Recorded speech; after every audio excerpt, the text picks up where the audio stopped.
Good evening. How's everybody doing tonight? How's everybody doing tonight? Happy Thursday to you. First, let me introduce myself. My name is Edward Charles Kinley. I am debonair by chance, flawless on paper. My parents parent 9 children, 8 boys and 1 girl. I'm the second eldest. I grew up in the church where my father was a pastor. And people said that we lived there all the time because we lived there all the time. Literally, my parents stayed upstairs in my father's office and me and 5 of my siblings downstairs in a Sunday school room. My sister and 2 siblings stayed next door in another Sunday school room. My responsibilities entail as follows. I was supposed to iron their clothes, held and passed down from my older brother who received new clothes every year he graduated. My sister received new clothes all the time also, but everybody else received everything that was passed down from generation to generation. I ironed clothes every day, and we didn't have the luxury of having a bathroom with a shower or a bathtub, so we did what was called hit the hot spots. I'd have to wash everybody's stanky booties, and everybody's booties were stanky. If you think about 9 boys, that's ridiculous. My sister, she handled her own thing. But we would wake up every day at 6 a.m. in the morning. My parents would bring us up on the 2nd story and invite us to the sanctuary of the church. And my father would begin to tell us, listen, you see your situation and your surrounding, but don't be confused of what your goal is.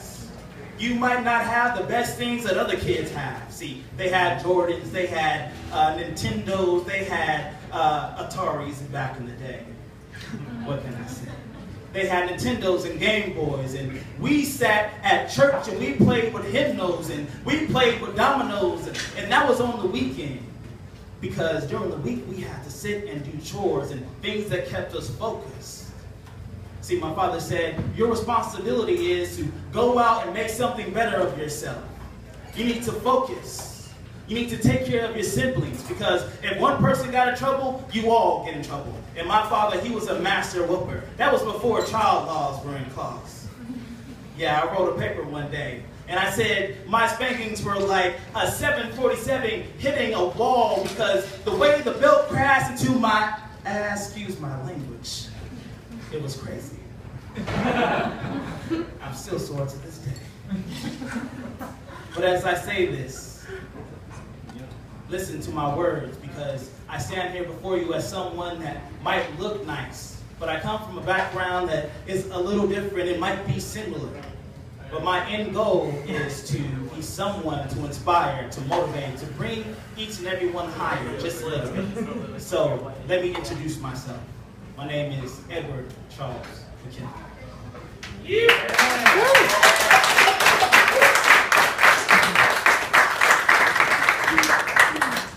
Thank you very much. This next one's called The Booty Monster. Yeah. For the song about your house, very flattering. The Booty Monster. So it was a Thursday night at Linnaeus, and I walked in to see this handsome gentleman doing poetry. He looked something like me, dressed dapper, down from head to toe. What can I say? These people think alike. Yes, they do. He was doing poetry, and people were snapping and clapping and having a good time, and there she was. She looked like you, and you too. Drinking her coffee in a corner, and no one can stop her from enjoying her day. She didn't come to enjoy the company of someone. She wanted to enjoy the moment. She wanted to enjoy the evening and being pleasing to herself. Why? I don't know. It was Thursday. I didn't ask her.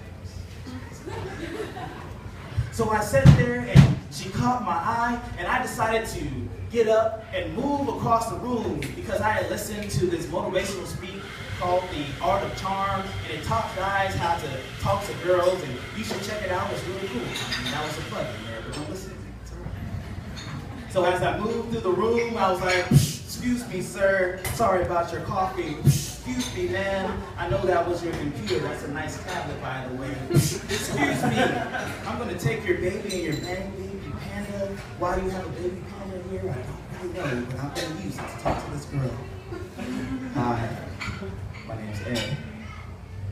She responded by, get away from me, ugly man. And I was like, listen, girl, I might be ugly, but it's up to you to find the beauty in me. Oh. Nevertheless, 10 hours later, I was able to get her back to my house. And it took a little while. As we began to dance, our lips did the salsa. Round and round we went. It was nice. Our hands did the tango movement. And she turned and looked at me, and she was like, spank me like that man off the Django. Excuse me? Okay. And as I began to go back and forth, I realized she was a champion rider, riding the most bullest, baddest ride of her life. And as I began to buck and buck as we did what grown people did, I don't know if there's children in the room, I hope not. But if there were, I'm sorry. I sat there and I was like, girl, listen, this is the best time of my life. And she was like, shh, I'm just here for the parade. And I was like, oh my God. I know who you are, I didn't want to leave. And as I cried myself to sleep, I woke up the next day. And it was raining outside and she was gone. I remember a tattoo on her arm that had nothing but rain boots. It was nice. Reminded me of some of the rainy, stormy nights. So as I put on my rain gear and began to march outside, I looked in the closet and my boots were gone. But there was a note. The note said, I had an amazing time. You changed my life. You brought me something no one ever had. An African-American person in San Luis Obispo. She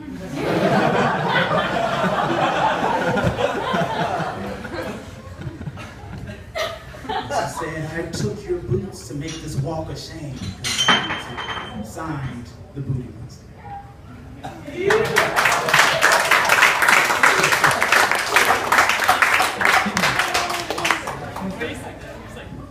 This last piece is from one of my friends here. They grew up with me in the Antelope Valley. So I'm glad to have them here tonight. So the Antelope Valley is nothing special. If you really looked at it, I said you've been there. If you really looked at it, you would see nothing but land and miles of highway. You can drive forever and find nothing, and you can drive a little ways and find everything. In our homeland, where we lived, or I grew up with a bunch of friends, you had Highland and Quartz Hill and Lancaster and Palmdale. And if you weren't playing sports and if you weren't at home taking care of your studies, and you weren't in drugs, or if you didn't want to gangbang or be a part of things that really didn't represent you, you enjoyed the little things you had. And those little things to us might be the same little things to you. We got together and we might have been at school doing freestyle sessions over a game of pool, or enjoying some coffee, talking about what politics we thought were correct at the time, and we were fun and little fragile minds. We didn't know better. But now I look back and I think about what was special. It was those moments late at night when we would sit out and we would think about what was coming, because we were in school and we would know what was next. So we could imagine the things that could be us later on in life. We would sit down and look at the sunsets and watch the stars, because Lancaster was hot as hell. So we tried to bring ice and sit in the little pools that were outside of our front yard. Yes, ladies and gentlemen, it was ghetto, but it was us. It was ours. So tonight, as I bring my friends on stage, I want you to imagine the things that we enjoyed at house parties. If you think about a house party in this fancy location, this fancy house party tonight, think about the company that you're keeping and the coffee that you're drinking and the atmosphere of individuals that think like you and don't think like you. Ladies and gentlemen, for your house party, I present tonight my friends, my brothers, Revolt with Reason.